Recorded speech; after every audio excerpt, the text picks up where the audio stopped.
Divieti, ecco, ci sembrava opportuno, anche in linea con quelle che sono le bozze a livello nazionale, poter includere un vincolo decennale per le superfici e i fabbricati che sono o sono stati negli anni precedenti oggetto di contributi, di agevolazioni, di aiuti in qualche modo sia di livello comunitario, statale e regionale.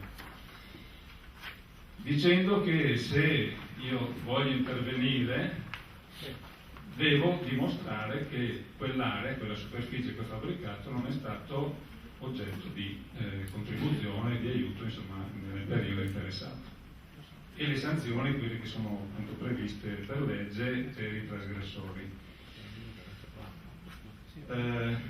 Sto finendo, quindi molto rapido. Il monitoraggio, dicevo, la relazione biennale, quella che era prevista nell'articolo precedente, da inviare sia al Consiglio regionale sia al Consiglio delle autonomie locali, che ancora non c'è tra l'altro, ma insomma ci sono delle proposte per istituirlo, speriamo a breve. Comunque l'organo che rappresenta le autonomie locali in sostanza, in modo che si esprime in merito a questa relazione.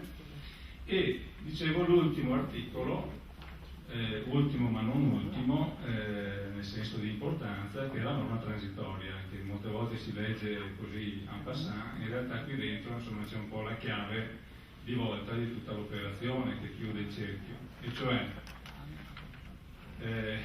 fino a che la Giunta non emana le direttive per recepire dentro i piani di intervento quegli interventi relativi al recupero delle aree censite e così via, e fin tanto che non c'è la metodologia univoca per il consumo di suolo, è vietato consumare suolo. Questo è insomma il concetto detto proprio in due parole semplici. Questo è chiaro che fino a un massimo di 12 mesi, quindi noi diamo tempo alla Giunta di, entro 12 mesi, emanare appunto questi documenti, queste linee guida, questi riferimenti.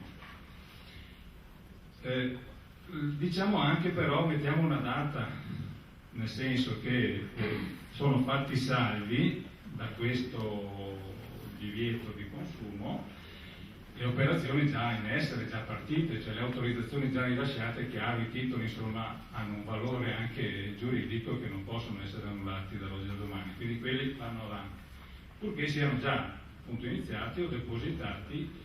Prima abbiamo messo una data fiduciosa che è il 31/12/2013, cioè a dicembre. Chiaro che noi non ci illudiamo che questa proposta domani mattina arriva a quella della Giunta, va in commissione e in 2, 2, 4 chiudiamo.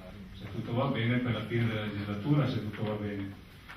Quindi è chiaro che questa data del 31/12/2013 ferma, diciamo così, la rincorsa che potrebbe innestarsi qualora questo diventasse legge domani mattina. Questo è quanto per i contenuti. Spero di essere stato sufficientemente chiaro, ma insomma siamo qui anche per parlarci e per dare ulteriori specificazioni. E detto questo, ci sono delle considerazioni finali che in parte sono state fatte e che richiamo solamente, sempre a mo' di titoli di coda, e cioè il coordinamento e il riferimento, l'intersezione di questa proposta, che diventerà proposta di legge formale tra poco, con la normativa già esistente, il piano carico di cui abbiamo parlato, il PTRC che parla in un punto che è stato riadottato con valenza paesaggistica, poi qua ci sono tutti i dubbi sulla validità giuridica di questa operazione, ma lasciamo stare, dove si parla di stop al consumo di suolo. C'è un piano commerciale approvato recentemente, c'è un piano cave che dovrebbe essere andato in giunta oggi, non so, lo vedremo forse domani, che comunque ha a che fare con il consumo di suolo. Noi abbiamo inserito tra insomma, le situazioni di consumo di suolo anche le escavazioni, cioè l'attività di cava, perché anche quello sottrae suolo all'agricoltura, all'ambiente e al paesaggio. C'è un piano energetico che dovrebbe anche qui favorire il recupero nei termini che abbiamo detto prima. C'è un piano regionale di sviluppo che dovrà da qui ai prossimi anni